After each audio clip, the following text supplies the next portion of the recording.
있는 사람은 악인들의 꾀를 따르지 아니하며 죄인들의 길에 서지 아니하며 오만한 자들의 자리에 앉지 아니하고 오직 여호와 율법을 즐거워하여 그의 율법을 주야로 묵상하는 자로다. 그는 시냇가에 심은 나무가 철을 따라 열매를 맺으며 그 잎사귀가 마리잠 같으니 그가 하는 모든 일이 다 형통하리로다. 악인들은 그렇지 아니하며 오직 바람에 나는 겨와 같도다. 그러므로 악인들은 심판을 견디지 못하며 죄인들이 의인들의 모임에 들지 못하리로다. 무릇 의인들에게는 여호와께서 인정하시나 악인들에게는 망하리로다. 아멘. 전지전능하시고 만왕의 왕이 되시며 국가의 흥망성쇠와 인간의 생사화복을 주관하시는 하나님 아버지, 감사와 찬양과 영광을 돌립니다. 지난 한 주간 동안도 하나님께서 눈동자같이 지켜주셨다가 오늘 복된 성일 주님의 전에 올라온 믿음의 아들 딸들과 또 가정에서 영상으로 예배드린 모든 이들에게 하나님께서 이 시간 이 예배를 통해서 영광 받으시고 한량없는 은혜와 사랑과 축복을 부어 주시옵소서. 예수 그리스도 이름 받도록 기원합나이다. 아멘. 찬송가 620장을 드리겠습니다. 다 같이.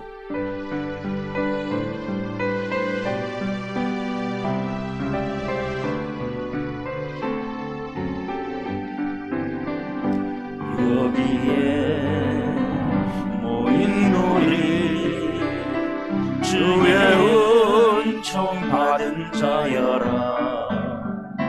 주께서 이 자리에 함께 계심을 아노라. 언제나 주님만을 찬양하며 따라가리니 시험을 당할 때도 함께 계심을 믿노라. 이 믿음 더욱 굳세라. 주가 지켜주신다. 어두운 밤에도 주의 밝은 빛 인도하여 주신다. 주님이 뜻하시니 헤아리기 어렵더라도 언제나 주 뜻 안에 내가 있음을 아노라. 사랑과 말씀들이 나를 더욱 새롭게 하니 때로는 넘어져도 죄 웃은 이를 믿노라. 이 믿음도 굳세라. 주가 지켜주신다. 어두운 밤에도 주의 밝은 빛 인도하여 주신다. 여기에 모인 우리 사랑받는 주의 자녀라. 주께서 뜻하신 바 우리 통해 펼치신다. 고통과 슬픔 중에 더욱 주님 의지하오니 어려움 이겨내고 주님 더욱 찬양하라. 이 믿음 더욱 굳세라. 주가 지켜주신다. 어둠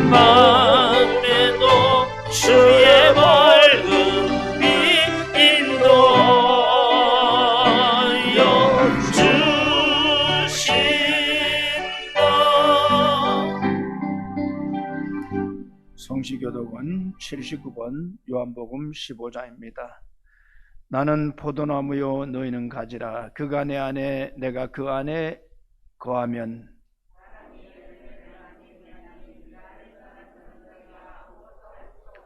사람이 내 안에 거하지 아니하면 가지처럼 밖에 버려져 마르나니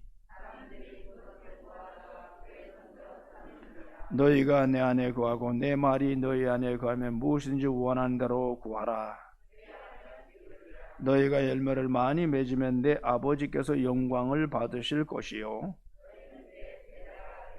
아버지께서 나를 사랑하신 것 같이 나도 너희를 사랑하였으니 내가 아버지의 계명을 지켜 그의 사랑 안에 거하는 것 같이 다 같이요.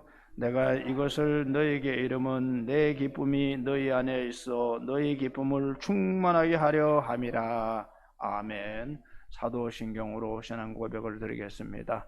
전능하사 천지를 만드신 하나님 아버지를 내가 믿사오며 그 외아들 우리 주 예수 그리스도를 믿사오니 이는 성령으로 잉태하사 동정녀 마리아에게 나시고 본디오 빌라도에게 고난받으사 십자가에 못 박혀 죽으시고 장사한 지 사흘 만에 죽은 자 가운데서 다시 살아나시며 하늘에 오르사 전능하신 하나님 우편에 앉아 계시다가 저리로서 산자와 죽은 자를 심판하러 오시리라. 성령을 믿사오며 거룩한 공예와 성도가 서로 교통하는 것과 죄를 사여 주시는 것과 몸이 다시 사는 것과 영원히 사는 것을 믿사옵나이다. 아멘. 다 같이 자리에 앉아서 516장을 하나님 앞에 찬양드리겠습니다.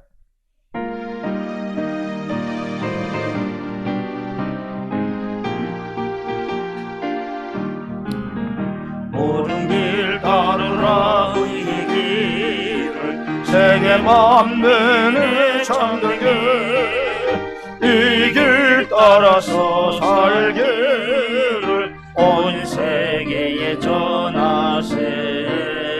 만 백성이 나갈 길 오른 밤 지나고 동튼다. 바람이 부어라 저비 주 예수의 나라 이 땅에 오겠네 오겠네. 주 예수 따르라 승리의 주 세계 만민이 나가 길과 진리요 참 생명 내 창검을 부수고 다 따르라와 평온 오는 밤 지나고 동튼다. 바람이 부어라 저비 주 예수의 나라 이 땅에 곧 오겠네 오겠네. 놀라운 이 소식 알리어라. 되게 먼 민을 구하려 내 주 예수를 보내신 참 사랑의 하나님. 만 백성이 나를 길 오는 밤 지나고 동튼다. 바람이 부어라 저비 주 예수의 나라 이 땅에 곧 오겠네 오겠네. 고난길 헤치고 찾아온 길 많은 백성을 구한 길 모두 나와서 믿으면 온 세상이 마침내 이 진리에 살겠네. 오는 밤 지나고 동튼다. 바람이 부어라 저비 주 예수의 나라 이 땅에 곧 오겠네 오겠네. 김명기 집사님 대표기도해 주시겠습니다.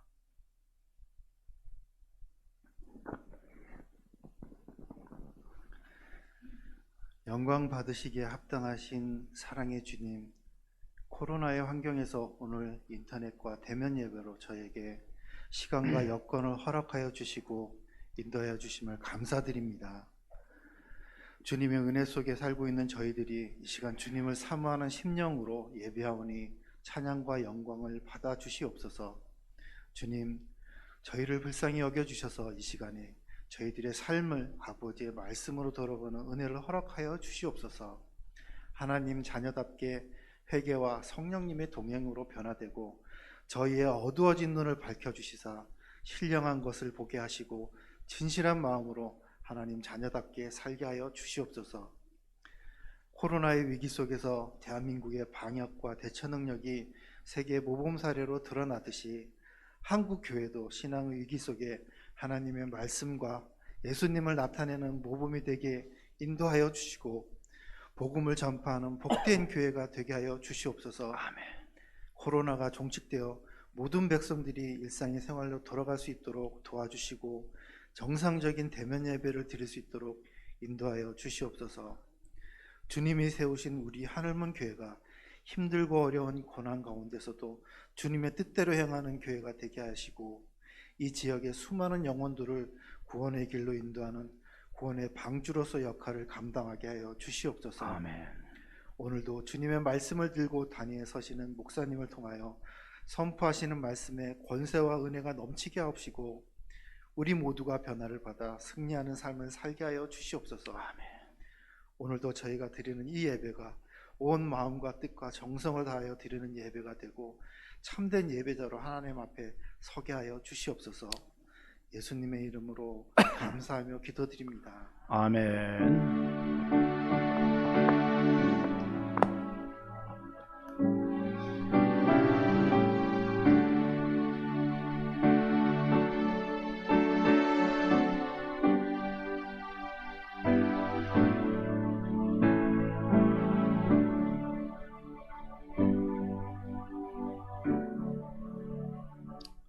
이 시간은 말씀을 받는 시간입니다. 다 같이 일어나셔서 한 절 한 절씩 아멘 아멘 하고 받아주시기를 바랍니다. 오늘 본문 말씀은 로마서 7장 7절에서 13절 말씀이 되겠습니다. 제가 봉독해 올립니다. 그런즉 우리가 무슨 말을 하리요? 율법이 죄냐? 그럴 수 없느니라.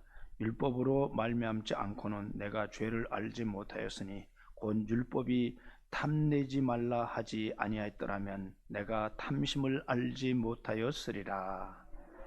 그러나 죄가 기회를 타서 계명으로 말미암아 내 속에서 온갖 탐심을 이루었나니 이는 율법이 없으면 죄가 죽은 것임이라.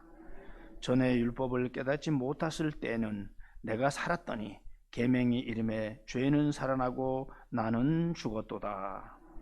생명에 이르게 할 그 계명이 내게 대하여 도리어 사망에 이르게 하는 것이 되었도다. 죄가 기회를 타서 계명으로 말미암아 나를 속이고 그것으로 나를 죽였는지라. 이로 보건대 율법은 거룩하고 계명도 거룩하고 의로우시며 선하도다. 그런즉 선한 것이 내게 사망이 되었느냐? 그럴 수 없느니라. 오직 죄가 죄로 드러나기 위하여 선한 그것으로 말미암아 나를 죽게 만들었으니 이는 계명으로 말미암아 죄로 심히 죄되게 하려 함이라. 앉아주시고요. 김종호 안수사님께서 대표 기도해 주시겠습니다.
눈에 눈물 씻기도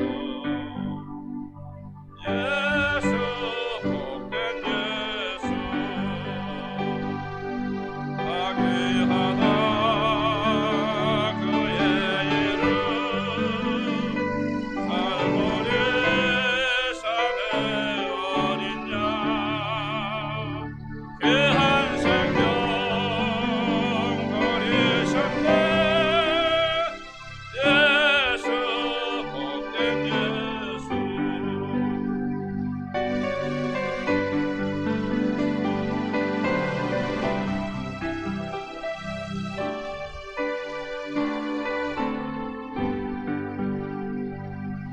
주의 귀하신 아들지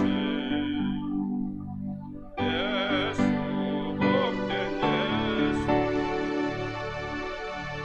내 구원하신 그 이름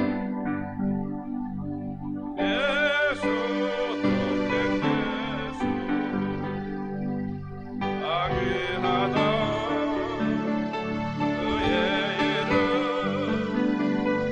갈보리 산의 어린 양 귀한 생명 버리셨네 예수 복된 예수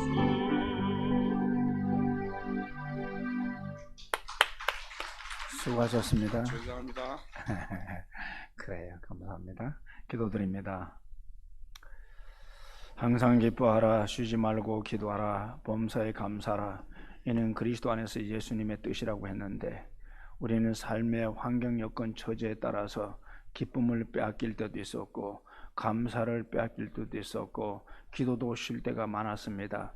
오늘 다시 한번 이 예배를 통해서 하나님과 신령한 영적인 교제가 이루어지게 하시고 영적인 교제를 통해서 기쁨이 충만하고 감사가 넘치고 하나님과 늘 대화할 수 있는 기도의 문이 열릴 수 있도록 주님 이 시간도 말씀을 통해서 역사하여 주시옵소서. 부족한 종 말씀의 도구로 사용해 주시고 인간의 모습은 십자가 뒤에 감추어 주시옵소서. 예수 그리스도 이름 받도록 기도드리옵나이다.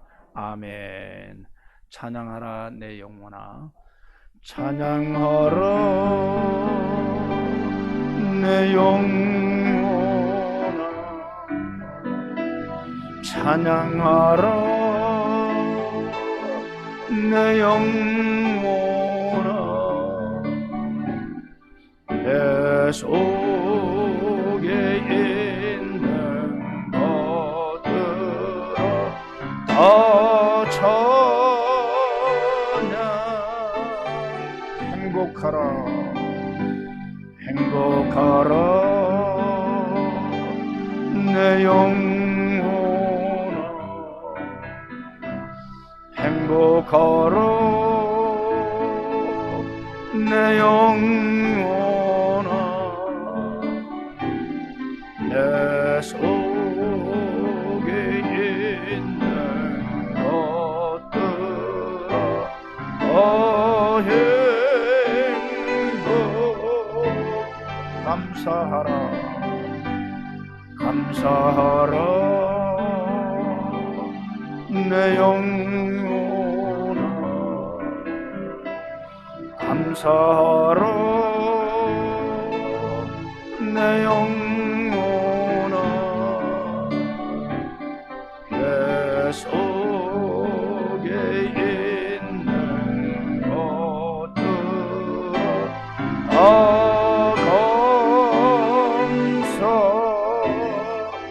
사랑하라 사랑하라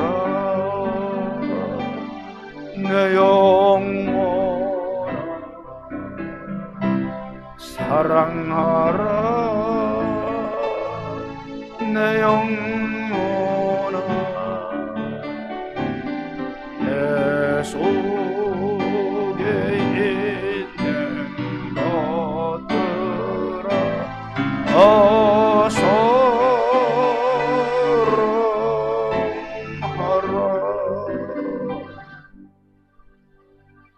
할렐루야. 앞뒤 디자오 사랑합니다. 잘 오셨습니다.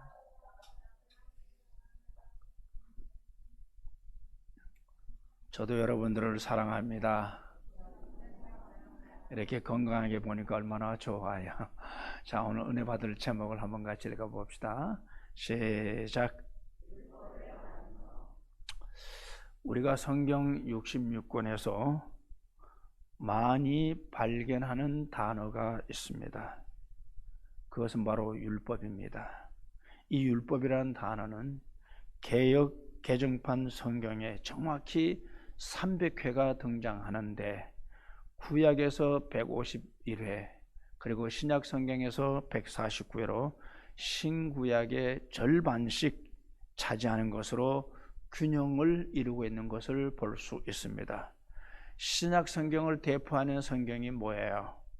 바로 사복음서, 마태복음, 마가복음, 누가복음, 요한복음. 그래서 사복음서라고 합니다.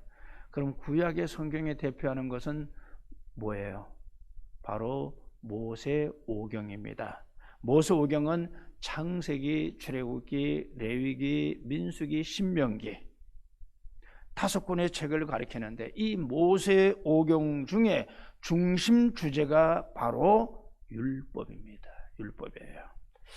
율법의 일반적인 의미는 법률과 같아서 우리가 국회에서 의결을 거쳐 대통령이 서명하면 공포하는 것처럼 국법이 선포되잖아요.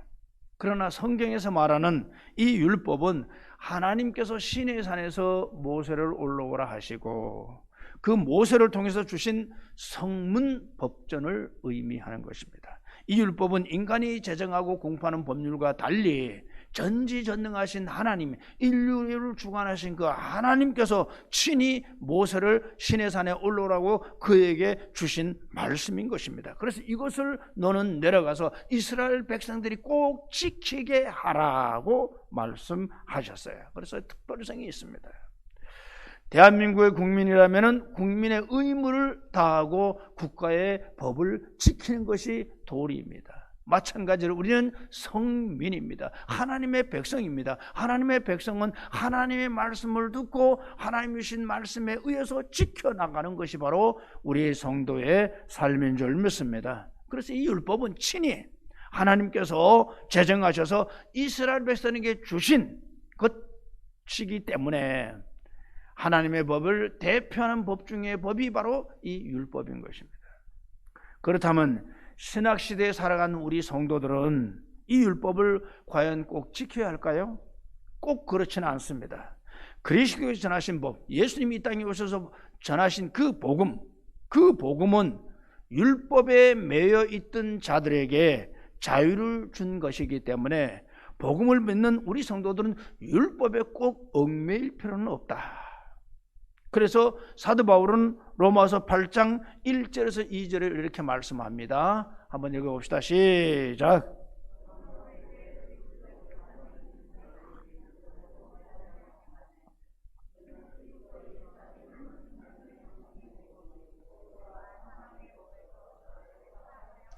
자, 이 말씀에서 생명의 성령의 법은 바로 복음을 말하는 것이고 죄와 사망의 법은 율법을 가리키는 것입니다.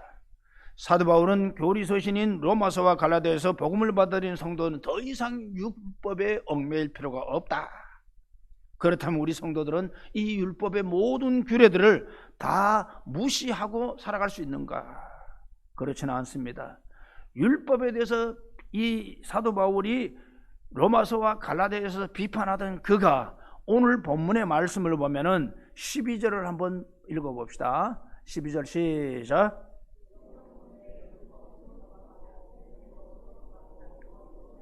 자, 로마서 갈라디아서 율법을 무시한 것 같은 그런 말씀하던 그 바울이 율법은 거룩하고 계명도 거룩하고 의로우며 선하도다라고 율법의 가치를 진정했어요. 오늘 우리가 읽은 것 중에서 내가 죄와 사망의 법에 얽매여 있을 때 모든 것을 깨닫고 나니까 얼마나 그 율법이 중요한가를 깨달았다고 오늘 우리가 읽었잖아요.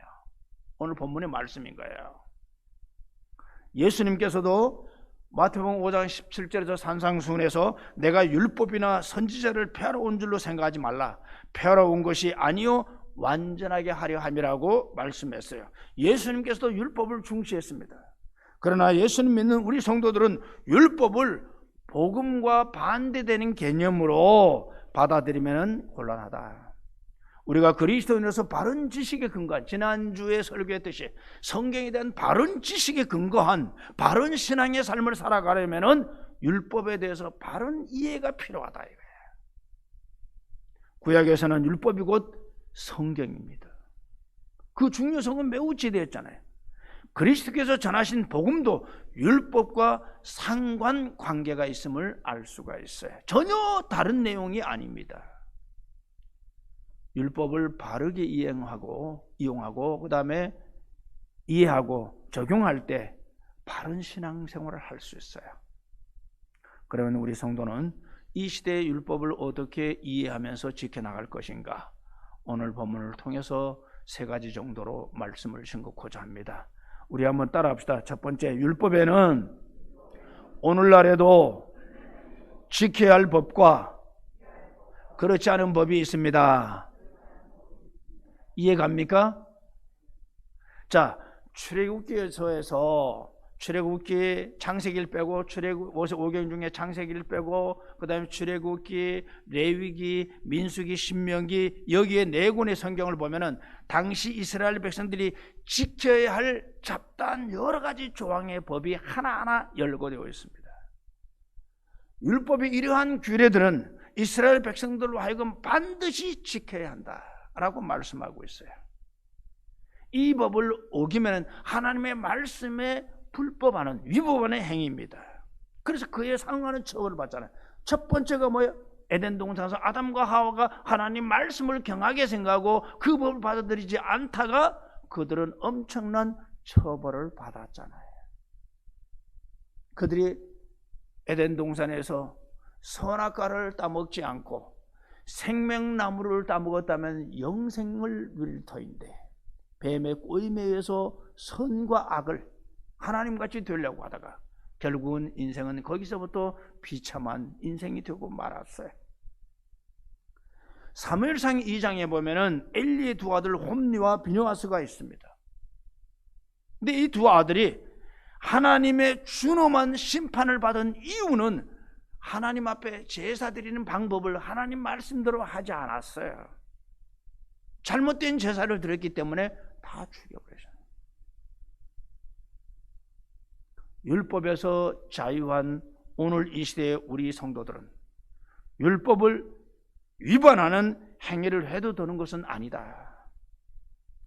구약의 율법이 복음으로 대체되었다고 하지만은 율법의 모든 조문은 완전 폐기된 것은 아니다 이 말이에요. 그 실례로 보면은 십계명도 율법입니다. 이 십계명은 구약 백성들만 지키는 게 아니고 오늘 신약 백성들이 지켜야 할까요? 안 지켜야 할까요? 율법을 지켜야 합니다. 반드시 지켜야 할 법이잖아요. 율법의 모든 규례를 다 지킬 필요는 없지만 지켜야 할 법도 있다면은 이것을 어떻게 구분할 것인가? 중세의 유명한 신학자인 토마스 아퀴나스는 율법을 3가지로 분류했어요. 그것은 바로 의식법, 도덕법, 민법 이렇게 3가지로 분류했습니다. 의식법은 바로 제사에 대한 규례의 법이고 민법은 개인의 권리와 관련된 법이고 도덕법은 윤리를 다룬 법이다. 아퀴나스는 의식법은 예수 그리스도의 십자가의 구속 사건으로 이미 폐지되었다. 민법은 하나님의 아들 예수가 이 땅에 오셔서 복음으로 말미암아 그 효력을 이미 다하였다. 그리고 도덕법만은 오늘날 그리스도인들에게 유효하다고 주장했어요. 그래서 오늘날 그리스도인들이 도덕법에 속한 모든 법은 지켜야 한다고 말씀하고 있어요. 아퀴나스 이 같은 주장은 교회사에 오랫동안 정설로 받아들였습니다. 우리가 잘 아는 종교개혁자 칼빈도 율법 연구에서 아퀴나스보다도 더 많은 발전을 했지만 그가 주장한 의식법, 민법, 도덕법의 3 분류로 나눈 틀에서는 역시 칼빈도 그 안에서 벗어나진 못했습니다. 자, 오늘날 우리가 예배를 드릴 때 희생 제물을 제단 위에서 놓고 불태웁니까? 아니잖아요. 그 이유는 의식법은 이미 지킬 법이 아닙니다. 그리고 신명기 15장 1절에 보면 율법에는 이웃에게 돈을 구워주더라도 매 7년 끝에 가서는 돈을 받지 말라고 되어 있어요. 오늘날은 이 법은 살아있질 않아요. 지키지 못해요. 지킬 필요도 없어요. 왜? 빚의 면제는 시간이 문제가 아니라 갚을 때까지 그 빚은 유효하잖아요. 7년 만에 탕감해 주는 게 아니잖아요. 그리고 레위기 18장 6절에 13절의 말씀을 보면은 율법에는 살부치, 즉 어머니나 누이나 손녀나 고모나 이모의 하체를 범하지 말라 규례가 있는데, 이것은 근친 상간으로 금하는 것으로 도덕법에 해당하잖아요. 이웃을 억압하지 말라, 사람을 비방하지 말라, 노인의 얼굴을 공개하라는 등 규례도 바로 도덕법에 해당하는 것입니다. 이러한 도덕법은 오늘날에도 반드시 지켜야 하는 법입니다. 칼빈은 십계명도 도덕법의 범주에 넣었어요. 이 십계명은 율법의 축소판이자 가장 핵심적인 계명으로 시대가 흘러가도 영원히 지켜야 할 법이다. 이처럼 율법에는 오늘날 더 이상 지켜야 할 필요가 없는 법도 있지만은 오늘날에도 반드시 지켜야 할 법이 있습니다. 오늘날에도 지켜야 할 법은 도덕법에 속하는데, 바로 율법 중에 지켜야 할 법과 지키지 않아야 할 법을 우리가 잘 분류해야 돼요. 율법에 맹종하거나 전적으로 율법을 부정하는 것도 잘못된 사고력입니다. 하나님께서 율법을 주신 우리에게 목적은 그 교훈의 의미를 바로 이해하고 바로 지켜야 한다는 것을 말씀하고 있어요. 그래서 우리가 하나님의 말씀을 잘 이해하고 넘어가면 지켜야 할 법과 지키지 말아야 할 법을 우리가 자연스럽게 받아들일 수 있어요. 그래서 성경을 알지 못하는 바리새인들이나 서기관들이나 그들 잘못된 그들은 문자화되어 있는 율법만 강조했지 그 밑에 있는 내용이나 우리에게 주는 영적인 교훈은, 정신은 아예 내던져버렸잖아요. 그래서 문자 하나하나마다 조항을 만들어서 그들에게 엄청난, 자기는 지키지 않으면서 많은 백성들에게 그걸 강요했고, 잘못하면 법을 불법이라 했고, 불법에 대해서는 또 속죄 제사를 지르라고 계속적으로 그런 식으로, 어쩌면은 통제수단 같이. 그 다음 두 번째 따라합시다. 오늘날 폐지되었거나 사문화된 율법이라도 그 정신은 지켜야 한다. 자, 법도 생물처럼 태어날 때가 있으면은 죽을 때가 있잖아요. 법치국회인 우리나라에도 국회에서 수많은 법을 만들고 또 폐지되는 것을 볼 수가 있습니다. 일례로 배우자가 있는 사람이 간통함으로 성립하는 범죄인 간통죄는 헌법재판소에서 위헌 결정을 2015년도에 해서 폐지되었잖아요. 비록 폐지되지 않고 존재하고는 있지만 효력이 없는 법이 있는데, 이런 법을 가리켜서 사문화된 법이다. 율법에는 이런 사문화된 법이 많아요. 자, 레위기 19장 10절을 한번 읽어봅시다. 시작.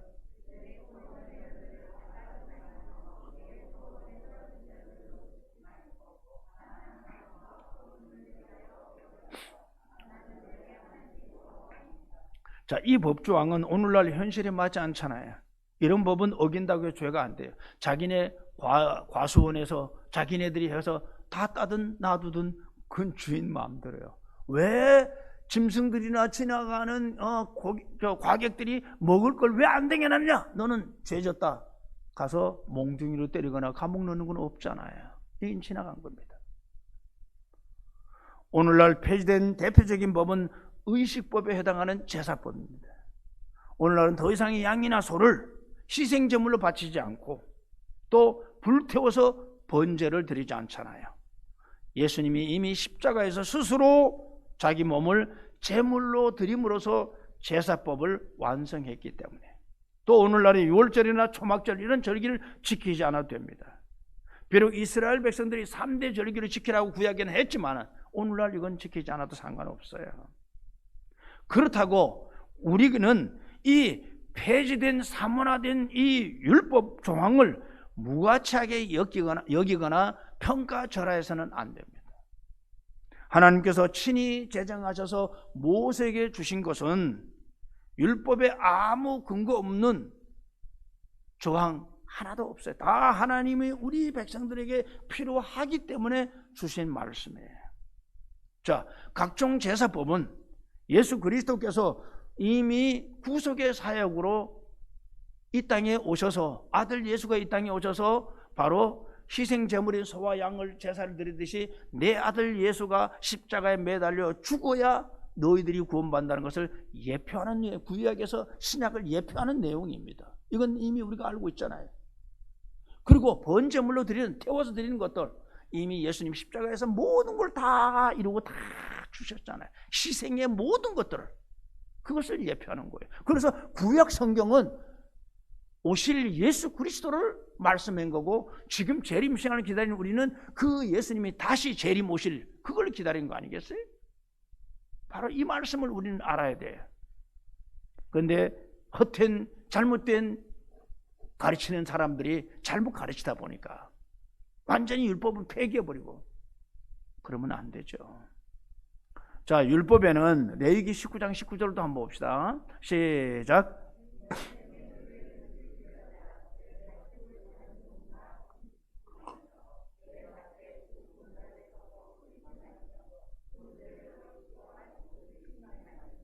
자, 밭에 두 종자를 썩고 뿌리지 말고 또 두 재료로 직조한 옷을 입지 말라. 이것은 이미 폐지된 법이잖아요.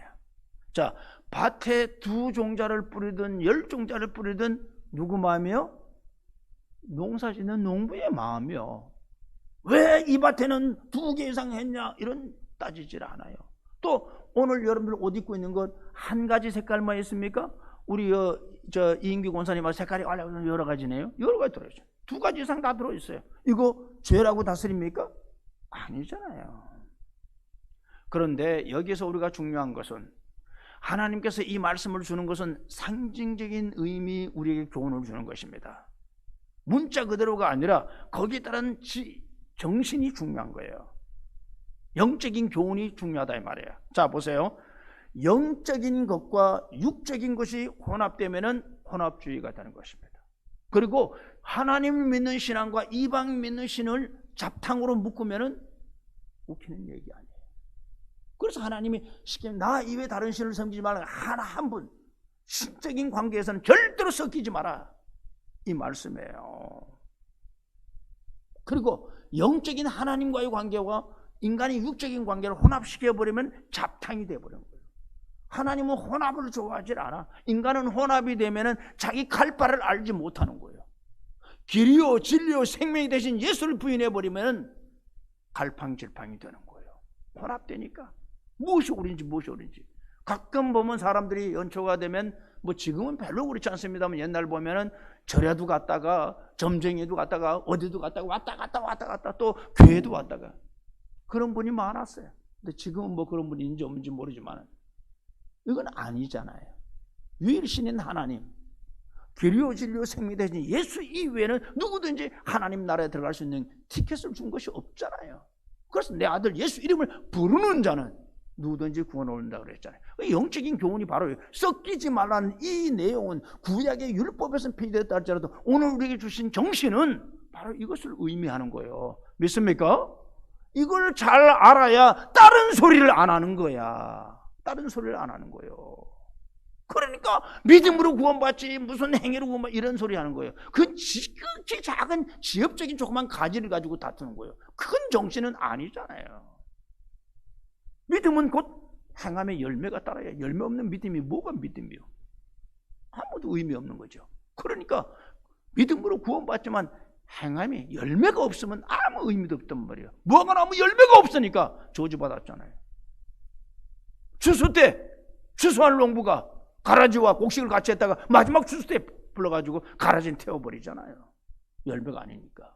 이걸 우리가 알아야 되는데 한 가지만 한국교회에서 자꾸 내려다 보니까 잘못되니까 거기에 일방적 아무 의미 없는 소리 가지고.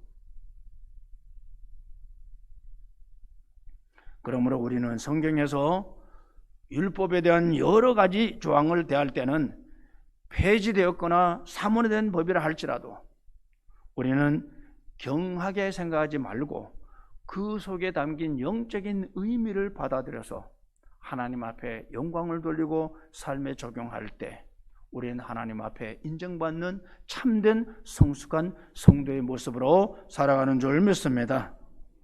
세 번째 따라합시다. 율법은 폐기 대상이 아니라 완성의 대상이다. 자, 이 말은 뭔 말이에요? 그리스도인들 가운데는 율법과 복음을 상호 대립되는 개념으로 이해하는 사람들이 많아.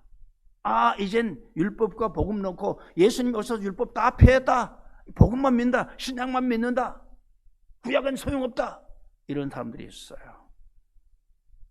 바울이 아마 로마서와 갈라디아서에서 율법을 비판한 것과 무관하지 않아. 그 대목만 비판한 그 대목을 갈라디아서 그다음에 로마서에서 바울이 비판한 그걸 인용해 가지고 얘기했는데 이 내용 전체로 보면 아니죠. 오늘 이런 내용은 율법이 위대하다고 얘기했잖아요. 중요하게 생겼잖아요. 그러니까 까막 눈인 거예요. 한 가지만 알고 나머지는 몰라. 전체 정신을 알아야지. 바울이 율법을 비판한 그 대목은 뭡니까? 바로 복음의 율법보다는 복음의 우월성을 강조하기 위해서 얘기한 거예요.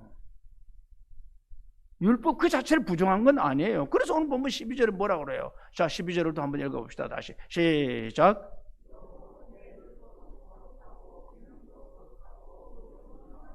자, 율법의 가치를 인정했잖아요.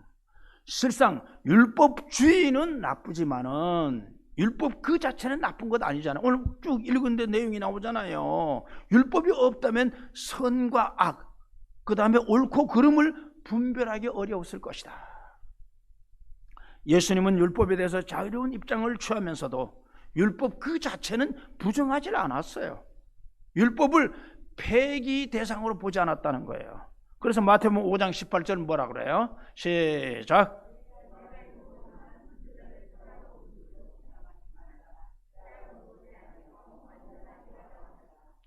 율법의 1.1획도 결코 없어지지 아니하고 다 이루라고 했어요. 이 말씀은 예수님께서 율법을 폐기 대상이 아닌 완성의 대상으로 보셨음을 의미합니다. 그러면 율법을 이룬다는 것, 즉 완성한다는 의미가 뭔가?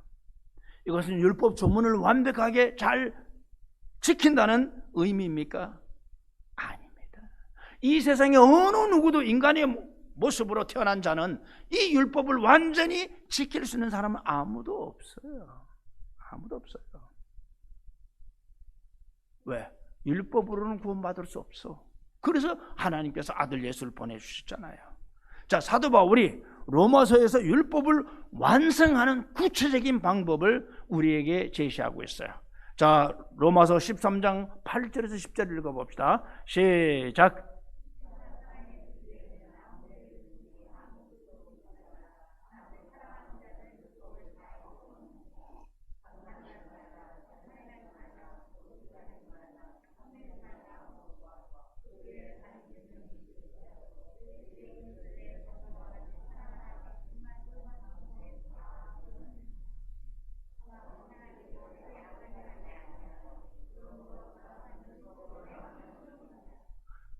율법의 완성은 뭐라고요? 사랑이라고. 바울이 이렇게 얘기했어요. 믿습니까? 맞아요, 안 맞아요? 성경 60권 전체로 하면은 사랑이잖아요. 사랑하면 대표적으로 예수님의 사랑이잖아요. 그래서 그 사랑은 원자 폭탄보다도 위력이 있다는 말씀이잖아요. 율법의 정신은 바로 이 사랑에 있습니다. 남을 사랑하는 자는 남에게 절대로 해를 끼치지 않아. 착하고 행실이 바른 사람에 대한 최고의 찬사가 뭘까요? 착하고 행실이 바른 사람의, 우리가 흔히들 옆에 착하고 행실이 너무 바르다는 사람 뭐라 그럴까요? 뭐라고 얘기를 해요? 저 사람은 법 없이 살 사람이다. 믿습니까? 그렇잖아요. 착하고 행실이 바른 사람은 저 사람은 법 없이 살 사람이야. 법 없이 살 사람은 이웃을 내 몸같이 사랑하는 사람이잖아요. 믿습니까? 사랑을 넘치게 하는데 누가 그 사람 보고 나쁜 사람이라 하겠어요? 그래서 율법의 모든 정신은 사랑이고 그 사랑을 완수하기 위해서 예수님이 이 땅에 오셔서 내 이웃을 내 몸같이 사랑하라고, 그리고 마지막에 십자가에 다 인류를 자기 밑에서 자기를 죽이며 여러 가지 한 그 모든 사람들도 몰라서 그러니 하나님 용서해달라고 빌고 축복하고 사랑을 베풀었잖아요. 예수님은 율법주의에 빠진 바리새인들에게 누가복음 11장 42절에서 뭐라고 합니까? 시작.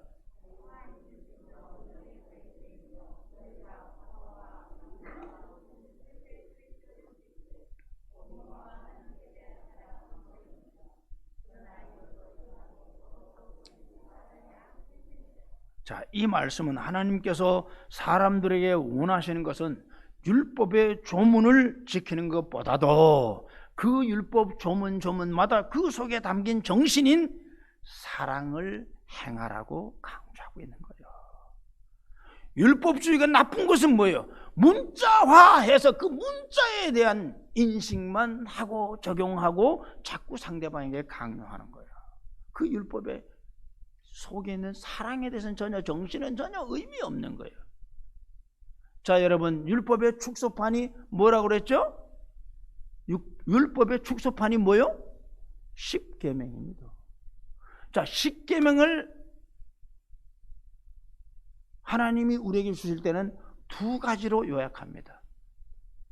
전반부는 하나님에 대한 사랑, 후반부는 사람, 이웃에 대한 사랑을 얘기하고 있어요. 그렇죠? 10가지 중에서 그렇잖아요. 전반부에는 하나님을 사랑하는 거, 그 다음에 사람을 사랑하는 거예요.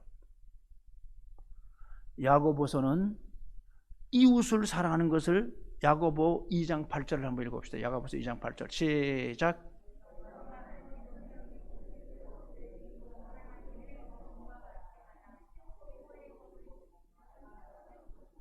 그렇죠. 최고의, 사랑하는 것을 최고의 법을 지키는 것이라고 야고보서는 말씀하고 있어요. 사랑이 최고의 법이다. 주님도 그랬잖아요. 위는 하나님 사랑, 이것은 이웃을 사랑하는 주의, 그리고 수직 관계, 수평적인 관계, 모든 걸 사랑으로 요약했잖아요. 마태복음 5장 17절에도 내가 율법을 폐하러 온 것이 아니요 완전하게 하러 왔다고 말씀했습니다. 예수님께서 인류의 죄를 대신 지고 십자가에 죽음으로써 율법의 정신인 사랑을 실천하러 왔다는 것을 암시하고 있어요. 우리도 예수님처럼 사랑을 행한다면 율법을 완성하는 줄 믿습니다.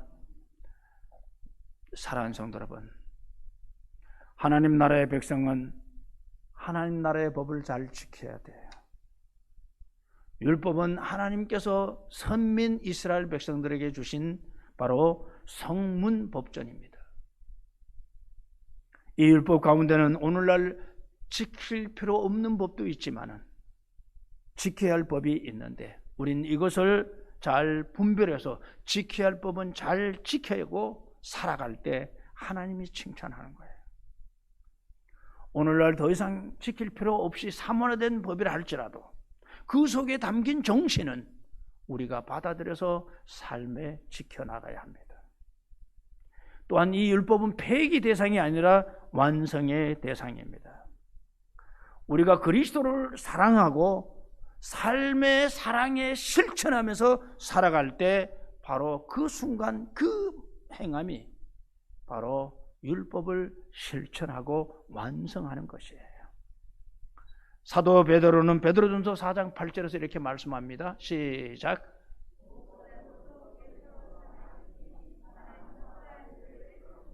그렇죠. 베드로의 증거같이 사랑은 허다한 죄를 덮는 위력이 있다. 오늘 이 자리에 나오신 여러분들 모두 다 진짜 율법의 의미가 무엇인지,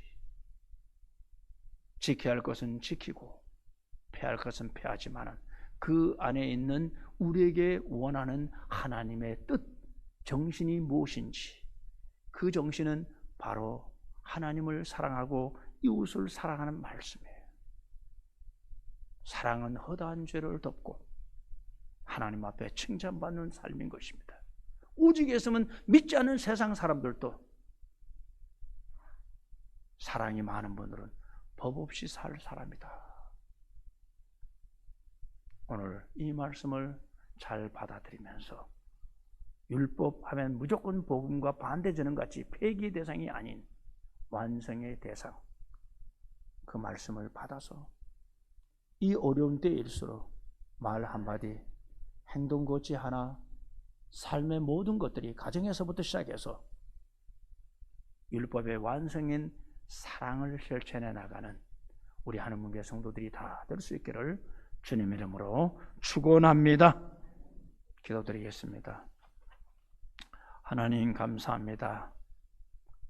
율법의 완성은 곧 사랑이라고 했는데 우리는 내 이웃을 내 몸같이 사랑하고 위로는 하나님을 사랑하라고 했는데 우리는 내 마음속에 탐심과 욕심이 그득하여 사랑은 내던지고 내 이기주의적인 내 욕심만 채우려고 세상 속에서 발버둥 치지만은 결국은 아무것도 거둔 것 없이 헛되고 솔로몬같이 고백할 수밖에 없습니다. 오늘 이 시간 다시 한번 주신 말씀 마음에 잘 새기면서 율법의 완성인 그 사랑 열심히 실천해서 하나님과 사람들 앞에 귀함을 받는 성도들이 다 되게 하여 주시옵소서. 예수님의 이름 받도록 기도드리옵나이다. 아멘. 우리 찬송가 94장을 부르면서 봉헌합니다.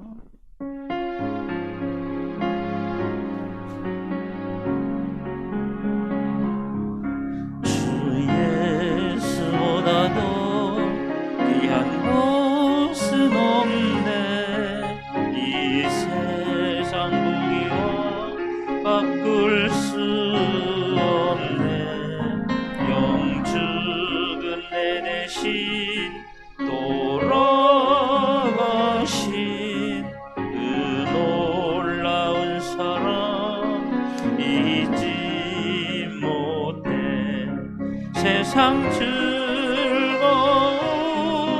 다 버리고 세상 자랑 다 버렸네. 주 예수보다도 귀한 것은 없네. 예수밖에는 없네. 만복의 근원이신 아버지 감사합니다. 하나님의 은총 가운데 오늘도 율법의 완성이란 제목으로 말씀을 대언했습니다. 율법의 완성은 곧 사랑이라고 했습니다. 우리 모두 다 사랑은 허다한 죄를 덮는다고 했는데 우리가 상대방의 정말 아버지 눈의 티를 발견하고 자기 눈에 들보는 생각지 못하는 어리석은 자들이 아니라 내 이웃을 내 몸같이 사랑하면서 하나님이 주신 이 율법을 잘 완성시켜 나아가 하나님 앞에도 칭찬받고 사람들 앞에 존귀함을 여김받는 성도들이 다 될 수 있도록 주님 역사하여 주시옵소서. 오늘도 하나님 앞에 이 예배에 감사하여 진정으로 하나님 앞에 귀한 물질을 드립니다. 11조와 성경헌금, 건축헌금, 번제물, 구역헌금, 성미 여러 가지 제목으로 주님 앞에 드리오니 주님 받아 흠양하시고 제목마다 합당한 복을 내려주시되 천천만배로 갚아주시고 물질이 없어 주일 못했다 핑계대지 않도록 하나님께서 하늘 문을 여시고 물질의 복을 부어주셔서 저들이 이웃을 내 몸같이 사랑하며 섬기며 나눠주고도 부족함이 없는 축복의 주인공들이 다 되게 하여 주시옵소서. 특별히 온통 세상은 다 어렵고 힘들다고 합니다. 하나님이 함께 해줄 때 능치 못하다고 말씀하신 아버지, 하나님을 아버지로 부를 수 있는 믿음의 아들, 딸들에게 하늘 창고를 열고 물붓듯이 부어주셔서 많은 사람들에게 사랑을 나눠줄 수 있도록 은총을 베풀어 주시옵소서. 예수님의 이름 받도록 감사 축복 기도드리옵나이다. 아멘. 자, 교회 소식을 전합니다. 방역당국에서 사회적 거리두기 2.5단계 상행 중에 따른 서울 소재 종교시설에 대한 방역지침 의무화 조치의 업무수를 거듭 당부하고 있는 상황에 따라서 오전 예배를 제외한 모든 예배는 전면 보류됩니다. 오늘까지로 되어 있는데 오늘 아마 오후나 언제 아마 발표할 것 같은데 저 생각에는 아마 구정도 끼어있고 사람들이 많이 뭉쳐 다닐 우려가 있어서 아마, 그리고 또 요즘 더 많은 인원들이 아마 발생하니까 연장되지 않겠나 생각됩니다.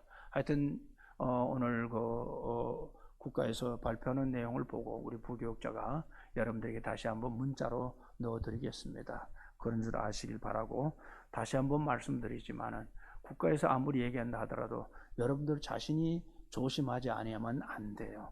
조심하지 않으면 안 되니까 여러분들 자신이 항상 마스크를 쓰시고, 또 갈 때 안 갈 때 잘 구분하시고, 또 사람들이 많이 모여있는 데는 가급적이면 피하시고, 여러분들 스스로가 손발도 닦을 뿐만 아니고 항상 여러분들 한 사람이 개인의 한 사람이 아니라 여러분들은 하나님의 아들 딸들로서 여러분들 한 사람이 잘못되면 이렇게 많은 분들이 잘못하면 어려움을 겪잖아요. 지금 공교롭게도 또 지난주나 그 지난주에 또 어디 상주에 있는 거기 뭐 선교 거기서 그러더니 지금은 또 대전하고 또 뭐 광주 온 사방에 또 그러네요. 여러분들 조심해요. 한 사람이 잘못하면 한국교회 전체가 매도될 수 있잖아요. 그래서 우리가 조심해 줘야 돼요.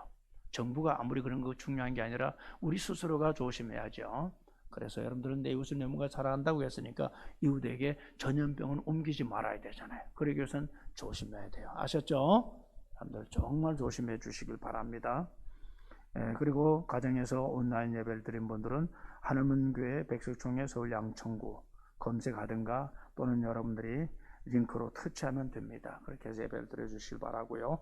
직분자, 장로군사, 집사님들은 가정과 교회 나를 위해서 늘 기도해 주시고, 오늘 이제 1월달 마지막인데 정기 원례가 있는데 아마 원래는 좀 어렵지 않겠나. 여러분들 비대면으로 문자로 하시든가 하는 게 좋을 것 같아요. 꼭 중요한 사항이 있으면은 각 기관별로 문자로 해서 처리를 해주시면 좋겠습니다. 그리고 중요한 게 있다면 부교육자를 통해서 저에게 보고를 하면 저들이 또 해드리도록 하겠습니다. 하여튼 그런 줄 아시길 바랍니다.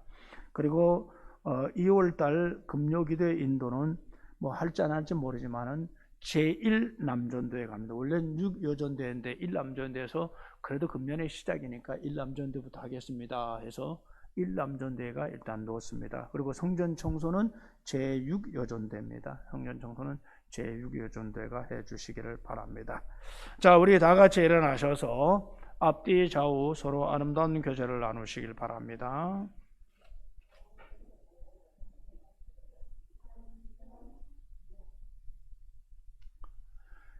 자, 우리 찬송가 1장을 드리고 축도함으로 마칩니다. 식사가 없으니까 각자가 돌아가시길 바랍니다.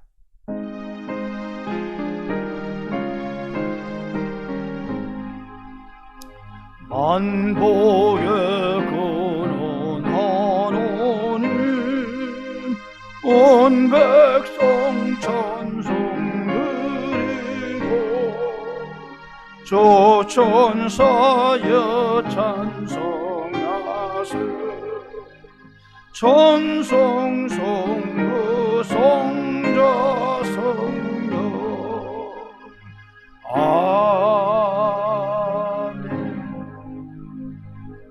지금은 하늘문교의 머리가 되신 예수 그리스도의 은혜와 하나님의 크시고 만극하신 사랑과 성령님의 감화감동 내주 충만 역사교통하심이 율법의 완성인 곧 사랑, 그 말씀대로 살아가서 하나님 앞이나 사람들 앞에 존귀함을 받겠다고 결단하고 돌아가는 저들 머리 위에와 저들의 가정과 식솔들과 직장과 사업장과 전후반에 수고하는 국군 장병들과 치안을 자는 경찰들과 이 나라 경제 발전에 수고하는 모든 경제인들과 세계 모든 민족 위에 뛰어난 민족인 자랑스러운 대한민국 국민들 머리 위에 지금부터 영원 무궁토록 함께 있을지어다. 아멘.